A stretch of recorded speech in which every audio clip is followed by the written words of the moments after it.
नमस्कार मित्रांनो, स्वागत एका सुंदर व्हिडिओमध्ये। मोदींची जी संजीवन समाधी मंदिर आहे त्याला आज सोन्याचं कलश ओपन होणार आहे। त्यानिमित्ताने आज विशेष म्हणजे 15 ऑगस्टचा दिवस, स्वतंत्रताचा दिवस आणि आज गोकुळाष्टमी। विशेष म्हणजे आज श्रीकृष्णांचा जन्म आणि या पवित्र दिवशी आज माऊलींच्या या समाधी मंदिराला आज कलशाचं मस्त असं सुंदर असं सोन्याचा कलश आज या ठिकाणी लागणार आहे।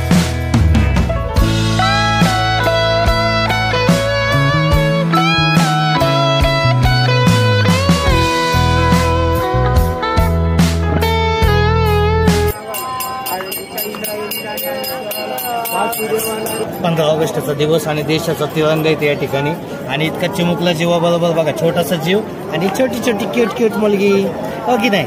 म्हणजे बघा इतकी छोटी आहे पण भारताची जी शान आहे ती विसरली नाही मित्रांनो। मधला जो काय फील येतो आज आळंदी नगरीमध्ये होतोय, असलं बस तर चाललं ते बघा।